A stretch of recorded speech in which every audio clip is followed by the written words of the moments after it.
Yes, here we go again, bruv, and hold the phone, look who's back. You know, these promoters who know nothing about Well, we've already seen it. We've seen the but first fight, though, and there was no issue. There was no issue. You was not in the ambulance with my son. Chris got through the fight. He won the fight. He was touch and go in the ambulance.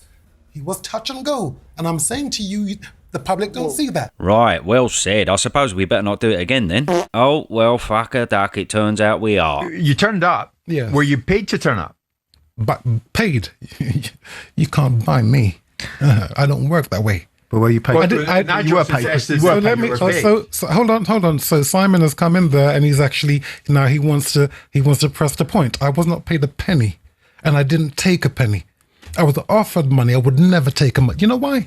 Because integrity doesn't work that way. That's why I'm done, Gorgon.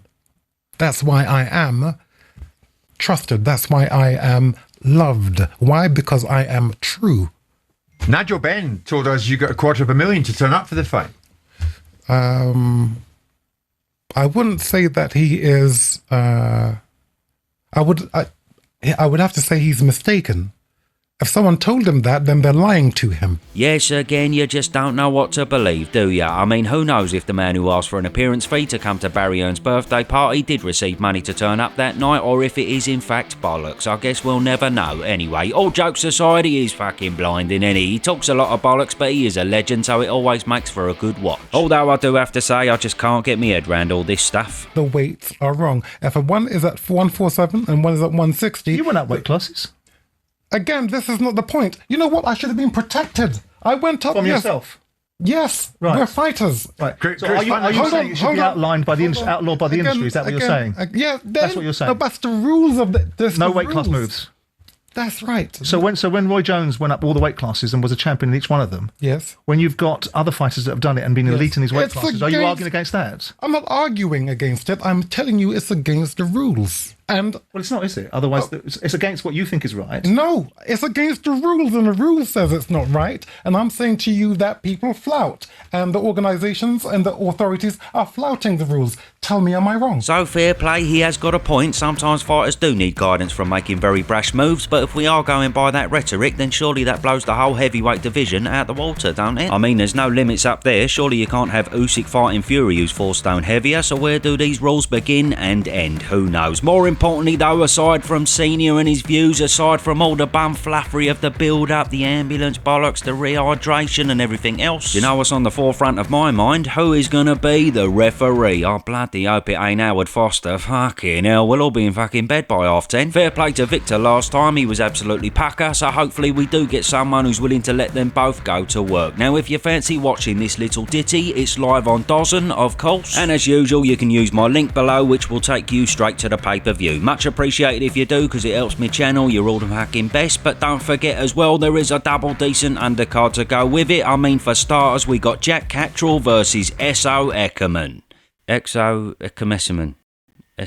Fuck off. Yeah, these two anyway. And it's an absolutely mega fight for old Catterall. His first since leaving the brilliant Jamie Moore and shacking up with Boots' dad, old Bozy Ennis. Now Jack comes off that pile of absolute dog shit against Harlem Eubank, which told us absolutely nothing. But that aside, now he must mean business, the boy, because leaving his good friends in the Moore camp and creating a whole new training life stateside is an absolutely massive move. And especially when you got family in the UK as well. So he's obviously got motivations to do some big things in the final part of his career. But to do so, he really needs to make light work of Echo on Saturday, which ain't going to be easy. Echo comes off that very good win against Taylor. He's called the engine for good reason, and Taylor found out the hard way in the second half of that fight. However, some will ask the question, has this win flattered Echo a little bit, since Taylor had 1 foot out the door and was on the verge of retirement? Either way though, I'd personally say he's the one up against it with Catterall, because this man on form can be as slick as they come. He's had the world's best sparring in recent times with Boots, and if Jack can deal with the constant pressure of Echo,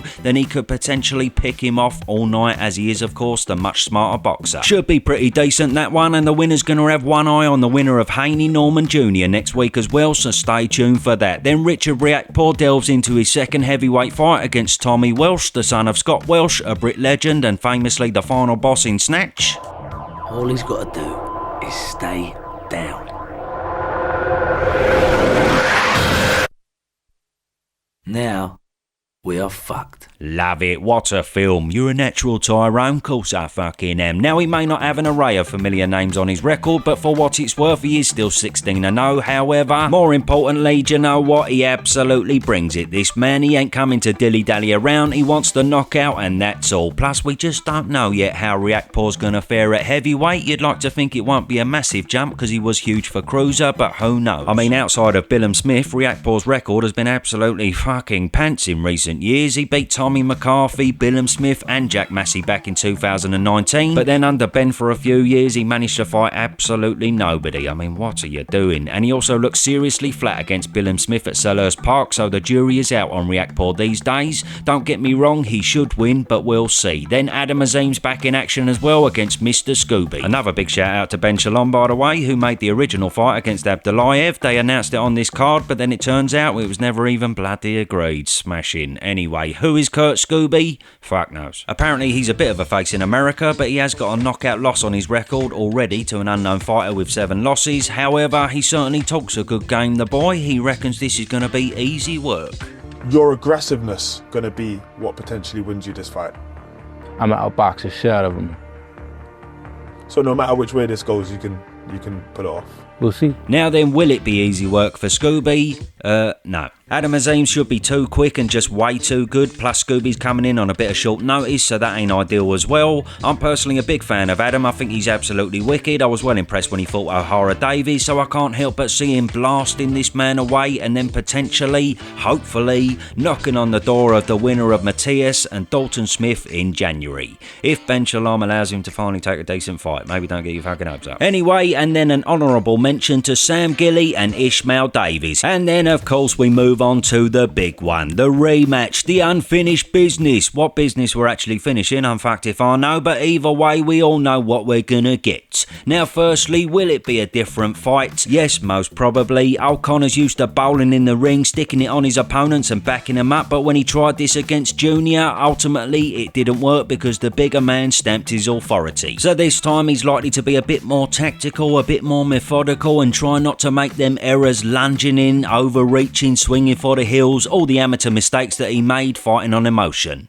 But is that gonna work? Well, for me, his main strength is being a bulldozer like his dad and predominantly fighting on heart, so I just don't know how effective it's gonna be if he nullifies that a little bit and tries to box a bit more, because on top of everything else, personally, I'd place Eubank as the better technical boxer anyway. Not by a massive margin, of course, but just based on experience and performances of late, Chris looks to be a lot more polished nowadays and a world away from the rookie that went in there with George Groves all them years back. Now maybe I'm wrong and Connor has got a little bit more boxing ability in his arsenal that we don't know about, and he can pull it out the bag for this fight, control his emotions and put on a bit of a clinic. I do find that very hard to believe though, because I've never seen this superior boxing ability before. He was boxing decent against Formella and Dobson, but they weren't middleweights, they were on the back foot all night, and ultimately they don't compare to Junior at all. So I don't know, I just think he's bang up against it again, because in a nutshell he relies on his power that was absolutely destructive at 147, although by the way we do have a lot of question marks against this period of his career, let's not forget. But then since moving up fighting a Roscoe and Dobson at 154 he failed to make a dent. Then he's moved up even further to old Junior, who just wasn't fazed by his power at all. So ultimately I'm just not sure if he's got enough in the tank to beat the naturally bigger man, and I feel like we could see an even better Chris this time under the tutelage of Bomac. Unless, of course, Chris all of a sudden is starting to show his age. We just don't know about that, and that is the only unknown anomaly for me. However, seeing him this week, there's absolutely no signs of that yet. So anyway, I'm going Eubank, which means make sure you fucking lump on Ben. I know that's what you're all thinking, love it, but tell me your predicos below, I want to see them, and don't forget, click my link below to get yourself bang sorted for the fight. Big love to you all, and have a cracker Saturday.